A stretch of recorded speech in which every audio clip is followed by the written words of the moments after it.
Hello again, welcome to African Time. My name is Vidashi. Well, recently the South African government shared this. They say the US government approved the PEPFAR, that is a PEPFAR bridge plan for South Africa, ensuring uninterrupted HIV services and saving lives.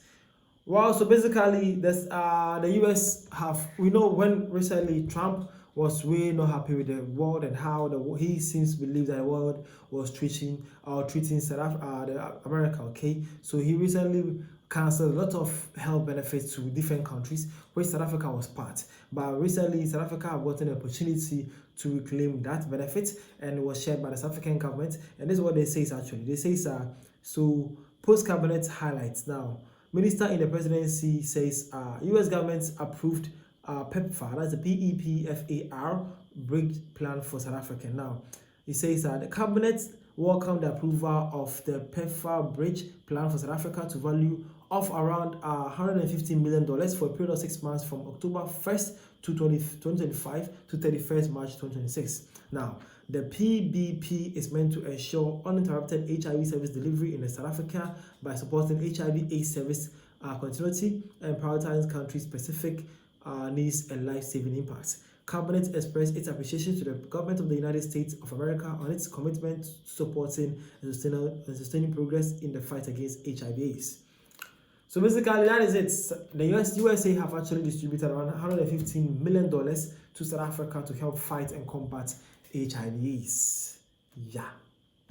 Now, the first question is, whom are actually going to receive the $115 million? Let's see this. So, by Brooke says that the US government, through PEPFAR, Office of the Global AIDS Coordinator, approves and oversees the $115 million bridge plan budget for South Africa. Locally, South Africa's Department of Health coordinates implementation with NGOs, clinics, and partners to deliver services. Beneficiaries include over 5 million South Africans on HIV treatment, plus those assessing prevention, testing, and care, ensuring continuity amid funding uncertainty and saving lives.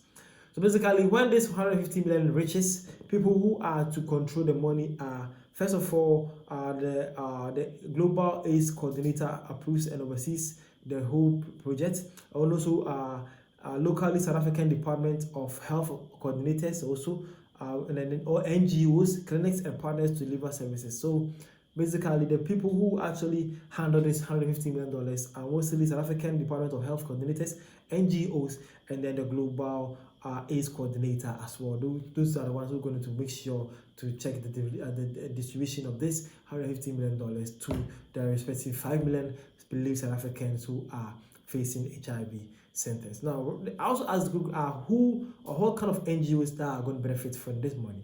So he says key PEPFAR implementing partners in South Africa include Anova Health Institute, Arom Institute, Broadreach Healthcare, Health System Trust, Right to Care, TB and HIV Care Association, the Wits Reproductive Health and HIV Institute. These NGOs coordinate with the Department of Health to provide HIV testing, treatment to familiars, prevention programs, and care services. The 115 million bridge funds their work to prevent disruption and amid uncertainties. So if you're asking where this $150 million is actually going, these are the NGOs who are actually going to benefit. They are saying that mostly it lands to the South African Health Department, then they distribute to these NGOs for effective work. So as South African, if you're wondering where this money will go, basically you can check from there and let's see how you can trace the improvement of how the money is actually going to work. Okay, thank you. So Bro came and says, our government has no pride, honestly. It is disgusting how we grovel to the US even when they insult us. We need a firm Traore in SA. Wow, bro. I don't know wish like that though. Gaman said it's good, however, government member must stop looting public press. We can't be dependent on others which are like us. Again, Minister Matsoladi said South Africa has enough resources to provide ARVs on its own. They can do without support of the US. What has changed?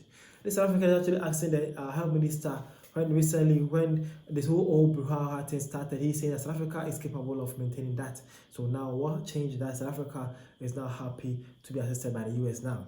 Again, Mansa, SA must work hard to move away from being dependent America. They have no respect for our sovereignty. Now I wonder what we have committed to do to appease them for this.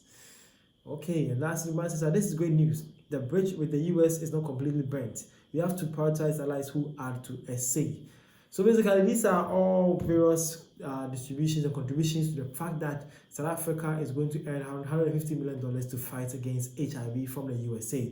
What do you think, and where do you stand with the whole conversation? Let me know in the comment section. Let's see where things are going. Thank you.